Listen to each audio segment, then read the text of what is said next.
കേരളത്തിന്റെ പ്രധാന ആവശ്യങ്ങളെ പോലും നിരാകരിച്ച ബജറ്റെന്ന് മുഖ്യമന്ത്രി പിണറായി വിജയൻ. പ്രത്യേക പാക്കേജോ മുണ്ടക്കൈ ചൂരൽമല പുനരധിവാസ സഹായമോ വൻകിട പദ്ധതികളോ ഇല്ല.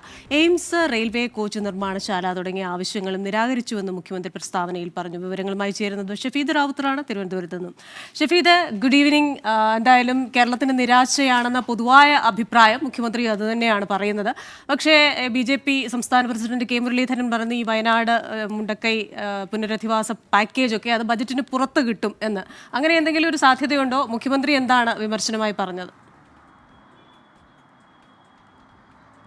ക്രിസ്ത്യന ഗുഡ് ഈവനിങ്. ക്രിസ്ത്യന സൂചിപ്പിച്ചതുപോലെ തന്നെ സംസ്ഥാനത്തിന് വലിയ പ്രതീക്ഷയായിരുന്നു ഈ കേന്ദ്ര ബജറ്റിൽ. കാരണം സംസ്ഥാനത്തിന്റെ ബജറ്റ് കാലിയാണ്. മാത്രവുമല്ല, ഈ ബജറ്റ് വിഹിതമടക്കം സംസ്ഥാനത്ത് കുറച്ച് സാഹചര്യം കഴിഞ്ഞ കുറച്ച് ദിവസങ്ങൾക്ക് മുൻപ് നമ്മൾ വാർത്തയായി പറഞ്ഞതാണ്. ഈ സാഹചര്യത്തിലൊക്കെ വലിയ പ്രതീക്ഷയോടെ സംസ്ഥാനം കേന്ദ്ര ബജറ്റിനെ കണ്ടെങ്കിലും ഏതെങ്കിലും തരത്തിൽ ആ പ്രതീക്ഷയ്ക്കൊത്ത ഒരു ബജറ്റോ പ്രഖ്യാപനങ്ങളോ നീക്കിയിരിപ്പോ ഒന്നും സംസ്ഥാനത്തിന് ഉണ്ടായിട്ടില്ല എന്നുള്ളതാണ് അക്കാര്യത്തിലെ വാസ്തവം. അതിലെ പ്രതിഷേധമാണ് മുഖ്യമന്ത്രി ഇപ്പോൾ വാർത്താക്കുറിപ്പിലൂടെ അറിയിച്ചിരിക്കുന്നത്. കുറച്ചുകൂടി കടുത്ത ഭാഷയിൽ മുഖ്യമന്ത്രി ആ പ്രതിഷേധവും വിമർശനവും അറിയിക്കുന്നു എന്നുള്ളതാണ്. കേരളത്തിന്റെ പ്രധാന ആവശ്യങ്ങളെ ആകെ നിരാകരിച്ച ബജറ്റ് എന്നാണ് മുഖ്യമന്ത്രി കേന്ദ്ര ബജറ്റിനെ വിശേഷിപ്പിച്ചിരിക്കുന്നത്. കേരളം 24,000 കോടി രൂപയുടെ പ്രത്യേക പാക്കേജ് ആവശ്യപ്പെട്ടിരുന്നു. വയനാട് പുനരധിവാസത്തിന് പ്രത്യേക പാക്കേജ് ആവശ്യപ്പെട്ടു.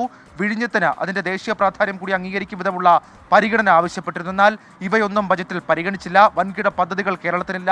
എയിംസ്, റെയിൽവേ കോച്ച് നിർമ്മാണശാല തുടങ്ങിയ നിരന്തരമായ ആവശ്യങ്ങളൊക്കെ തന്നെ ഈ ബജറ്റിലും നിരാകരിച്ചിരിക്കുകയാണ് എന്നുള്ള കുറ്റപ്പെടുത്തൽ മുഖ്യമന്ത്രിയുടെ ഭാഗത്ത് നിന്ന് ഉണ്ടാകുന്നുണ്ട്. കൂടാതെ പറയുന്ന ഒരു വിമർശനം, വിദ്യാഭ്യാസ രംഗത്തിലടക്കം കേരളം നേടിയ പുരോഗതി മുൻനിർത്തി കേരളത്തെ ശിക്ഷിക്കുകയാണ് ബജറ്റ് ചെയ്തത് എന്നുള്ളതാണ്. പുരോഗതി കൈവരിച്ച മേഖലയ്ക്കും പുരോഗതി കൈവരിക്കേണ്ട മേഖലയ്ക്കും ഒരു തരത്തിലുള്ള സഹായവും ഇല്ല എന്നുള്ള കുറ്റപ്പെടുത്തൽ കൂടി മുഖ്യമന്ത്രിയുടെ ഭാഗത്ത് നിന്നുണ്ടാകുന്നുണ്ട്.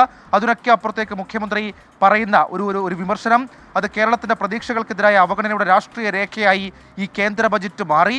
അങ്ങേയറ്റം നിരാശാജനകവും ദൗർഭാഗ്യകരവുമാണ്. തെരഞ്ഞെടുപ്പ് എവിടെയെന്ന് നോക്കി അവിടെ കേന്ദ്രീകരിക്കുന്ന രാഷ്ട്രീയ സമീപനമാണ് ബജറ്റിൽ കണ്ടത്. സമതുലിതമായ വികസനം എന്ന സങ്കല്പത്തെ അട്ടിമറിച്ചു ബജറ്റെന്നും പണപ്പെരുപ്പവും തൊഴിലില്ലായ്മയും ദാരിദ്ര്യവും വർദ്ധിപ്പിക്കുന്നതും വികസനത്തെ മുരടിപ്പിക്കുന്നതുമായിട്ടുള്ള ബജറ്റ് എന്നുള്ള വിമർശനം കൂടി മുഖ്യമന്ത്രിയുടെ ഭാഗത്ത് നിന്ന് ഉണ്ടായിട്ടുണ്ട്. ക്രിസ്tina. ശരി, ഷഫീദ് റാവുത്തറാണ് വിശദാംശങ്ങളുമായി ചേർന്നത്. അപ്പോൾ ഞാൻ പറഞ്ഞതിലൊരു നാവുപിഴ സംഭവിച്ചു. ഞാൻ കെ മുരളീധരൻ എന്നാണ് പറഞ്ഞതെന്ന് തോന്നുന്നു. കെ സുരേന്ദ്രൻ BJP സംസ്ഥാന അധ്യക്ഷൻ. അപ്പോൾ അദ്ദേഹം പറയുന്നത് ബജറ്റിന് പുറത്ത് എന്തൊക്കെയോ കാത്തു വെച്ചിട്ടുണ്ട്. ഇനിയിപ്പോൾ അത് കിട്ടുമോ എന്ന് നോക്കാം കുറച്ച് ദിവസത്തേക്ക്, അല്ലേ?